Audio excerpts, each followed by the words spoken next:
안녕하십니까?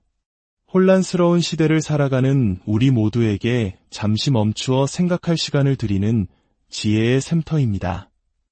오늘 여러분과 함께 나눌 이야기는 절망과 무의미가 가득한 세상 속에서 우리는 어디서 희망과 목적을 찾을 수 있는가에 대한 깊은 성찰입니다. 우리가 살아가는 이 시대는 때로 옳고 그름, 진실과 거짓, 선과 악의 경계가 무너진 것처럼 보입니다. 모든 것이 상대적이라고 말하며 절대적인 진리는 없다고 외치는 목소리가 높습니다. 이러한 세상 속에서 많은 이들이 방향을 잃고 공허함을 느낍니다. 이는 마치 우리 한국 사회가 겪었던 급격한 산업화와 가치관의 혼란 속에서 많은 분들이 느꼈을 법한 감정과도 닮아 있습니다. 오늘 우리는 20세기 기독교 지성사에서 빼놓을 수 없는 인물, 프랜시스 세퍼의 삶과 사상을 통해 이 근본적인 질문에 대한 답을 찾아보고자 합니다. 세퍼는 옳고 그름, 진실과 거짓을 믿지 않는 사람에게 이렇게 답했습니다. 모든 것의 시작은 거기 계시는 하나님으로부터 출발해야 합니다. 만약 우리가 이 출발점에서 시작하지 않는다면 우리가 사용하는 선, 악, 진실과 같은 모든 단어들은 결국 아무런 의미도 갖지 못하게 될 것입니다. 그렇습니다. 인격과 성품을 가지시고 우리 삶에 깊이 관여하시는 하나님이 존재한다는 사실을 인정할 때 비로소 옳고 그름, 선과 악의 개념이 제자리를 찾게 됩니다. 본격적인 이야기에 앞서 잠시 주님의 이름으로 여러분을 축복하고 싶습니다. 이 이야기가 누군가의 마음에 작은 빛이 될 수 있다고 느끼신다면 이 영상을 공유하는 것을 통해 하나님의 은혜를 나누는 귀한 도구가 되어 주십시오. 여러분의 좋아요와 구독은 저희가 이 사역을 계속해 나가는데 큰 힘이 됩니다. 이 말씀을 듣는 모든 순간 여러분의 삶에 하나님의 평강이 가득하기를 기도합니다. 이야기는 1955년 스위스의 작은 산골 마을에서 시작됩니다. 프랜시스 세퍼와 그의 아내는 라블이라는 공동체를 세웁니다. 프랑스어로 쉼터를 의미하는 이곳은 유럽 전역에서 찾아오는 지친 영혼들이 하나님의 실제를 발견하는 장소가 되었습니다. 라브리는 매우 독특한, 어찌 보면 현대적인 관점에서는 비효율적으로 보이는 4가지 원칙 위에서 운영되었습니다. 첫째, 재정적인 필요를 사람에게 구하지 않고 오직 하나님께만 기도로 아랜다. 둘째, 함께 일할 동역자를 모집하지 않고 하나님께서 보내주시는 사람들을 의지한다. 셋째, 먼 미래의 계획을 세우기보다 하루하루 하나님의 주권적인 인도하심에 순종한다. 넷째, 공동체를 외부에 홍보하지 않고 주님께서 직접 사람들을 보내주실 것을 신뢰한다. 이것은 허드슨 테일러와 같은 위대한 신앙의 선배들이 보여주었던 전적인 믿음에 기반한 사역 방식이었습니다. 이는 오늘날의 교회나 선교단체들이 흔히 사용하는 성장 전략과는 정반대의 길이었습니다. 그런데 수십 년이 흐른 뒤 세퍼는 새로운 도전에 직면합니다. 그는 서구 문명이 어떻게 신앙을 잃고 세속주의와 상대주의에 빠지게 되었는지를 분석하는 그러면 우리는 어떻게 살 것인가라는 제목의 다큐멘터리 영화 시리즈를 제작하기로 결심합니다. 거대한 영화 프로젝트에는 막대한 자금이 필요했습니다. 결국 세퍼는 처음 라브리를 세웠을 때의 원칙과는 다른 방식을 선택해야 했습니다. 그는 공개적으로 프로젝트의 필요를 알리고 후원을 요청하기 시작했습니다. 그러자 곧 비판의 목소리가 들려왔습니다. 한때 그를 따랐던 사람에게서 이런 편지를 받았습니다. 어쩌다 그렇게 상업적으로 변했습니까?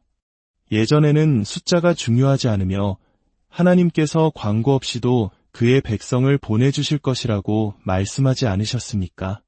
당신은 종교적 상업주의를 개탄하고 돈을 구하는 호소를 비난하며 스타 목사 시스템을 규탄했었습니다.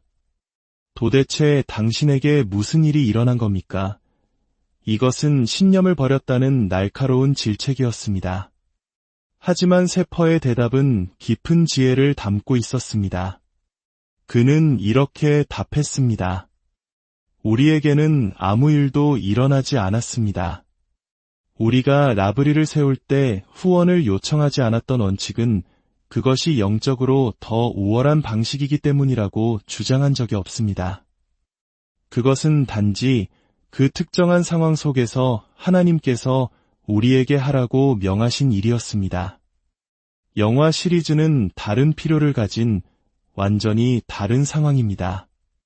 각 사람과 각 기독교 사역은 주님께서 자신에게 주시는 인도를 따라야 하며 오직 그 관계 안에서만 하나님 앞에 서는 것입니다.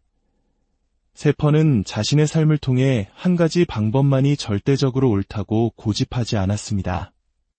그는 상황에 따라 하나님의 인도를 구하며 때로는 조용히 기도만으로, 때로는 적극적으로 필요를 알리는 두 가지 방식 모두가 하나님의 뜻 안에서 옳을 수 있음을 보여주었습니다. 이는 우리에게도 중요한 교훈을 줍니다. 신앙의 본질은 특정한 방법을 고수하는 것이 아니라 모든 상황 속에서 하나님의 음성에 귀 기울이고 순종하는 것임을 말입니다. 세퍼가 마주했던 20세기의 젊은이들은 깊은 지적 혼란과 영적 갈증에 시달리고 있었습니다. 그는 이 현대인들의 문제를 절망의 선이라는 독특한 개념으로 설명했습니다. 상상해 보십시오. 우리 앞에 하나의 선이 그어져 있습니다. 세퍼는 현대사상이 이 선을 통해 세상을 두 개의 층으로 나누었다고 말했습니다. 위층에는 하나님, 은혜, 영혼, 믿음과 같이 눈에 보이지 않고 만질 수 없는 영역이 있습니다. 현대 철학은 이 영역을 비이성적이고 비현실적인 개인의 신념에 불과한 것으로 치부해버렸습니다. 그리고 아래층에는 우리의 육체, 자연, 이성, 과학과 같이 오감으로 경험하고 증명할 수 있는 물질 세계만 남게 되었습니다. 문제는 이 절망의 선이 위층과 아래층을 완전히 단절시켰다는 점입니다. 하나님과 영적인 가치가 배제된 아래층 세상에 남은 것은 무엇일까요? 그곳에는 오직 절망과 무의미뿐이었습니다. 인간은 그저 조금 더 진화한 동물에 불과하며 우리의 삶은 우연히 태어났다가 사라지는 한 점의 먼지와 같다는 허무주의에 빠지게 된 것입니다. 이러한 철학적 배경 속에서 등장한 것이 바로 실존주의입니다. 실존주의를 한 문장으로 요약하면 실존은 본질에 앞선다입니다. 이 말은 인간은 정해진 본질이나 삶의 의미 없이 세상에 던져진 존재라는 뜻입니다. 그러므로 우리는 우리 자신의 선택과 행동을 통해 스스로 삶의 의미를 만들어가야만 합니다. 하지만 아무런 기준점 없이 허공에서 의미를 만들어내는 것은 결국 모래 위에 집을 짓는 것과 같습니다. 이는 오늘날 많은 젊은이들이 겪는 불안과 혼란의 근본적인 원인이기도 합니다. 끝없는 경쟁 속에서 나라는 존재를 스스로 증명해야 하고 성공을 통해 나의 가치를 만들어내야 한다는 압박감에 시달리고 있습니다. 세퍼를 찾아온 사람들은 바로 이 절망의 선 아래에서 고통받던 이들이었습니다. 그들은 크게 세 부류로 나눌 수 있었습니다. 첫째, 진리와 죄는 존재하지 않는다고 믿는 인본주의적 상대주의에 깊이 빠진 대학생들. 둘째, 교회가 자신의 지적인 질문에 답해주지 않거나 교회 안에서 사랑을 경험하지 못해 신앙의 등을 돌린 기독교 배경의 청년들. 그리고 마지막으로 현대 젊은이들의 질문에 더 이상 답을 줄 수 없게 된 기독교 사역자들이었습니다. 그렇다면 세퍼는 이들에게 어떤 해답을 주었을까요? 그는 맹목적인 믿음을 강요하지 않았습니다. 대신 그는 이 절망의 선을 지워버려야 한다고 주장했습니다. 그는 하나님을 비이성적인 위층에 가두는 것이 아니라 우리의 이성과 현실, 역사와 자연 속으로 다시 모셔와야 한다고 역설했습니다. 세퍼에게 있어 하나님을 믿는다는 것은 흩어져 있는 점들을 연결하여 하나의 완전한 그림을 완성하는 것과 같았습니다. 하나님이 없는 현실은 의미 없이 흩어진 점들의 나열에 불과합니다. 하지만 창조주 하나님과 성경의 진리가 우리 삶에 들어올 때 비로소 인생의 모든 조각들, 즉 나의 직업, 가정, 건강, 관계, 미래가 제자리를 찾고 하나의 통합된 의미를 갖게 됩니다. 모든 것을 주관하시는 하나님 안에서 인생의 어떤 부분도 무의미하지 않게 되는 것입니다. 이것이 바로 세퍼가 수많은 방황하는 젊은이들의 영혼을 구할 수 있었던 힘이었습니다. 그는 태초에 하나님이 천지를 창조하시니라는 창세기 1장 1절의 말씀이 모든 혼란에 대한 궁극적인 해답이라고 선포했습니다. 옳고 그름, 진실과 거짓, 아름다움과 추함의 기준이 없는 사람에게 그의 대답은 언제나 거기 계시는 하나님이었습니다. 인격적인 창조주가 존재한다는 사실에서 출발할 때 비로소 우리의 모든 가치 체계가 견고한 반석 위에 세워질 수 있기 때문입니다. 세퍼의 사상은 단순히 지적인 담론에 머무르지 않았습니다. 그의 삶의 후반기는 그의 통합적인 신학이 어떻게 사회적 행동으로 이어지는지를 명확하게 보여줍니다.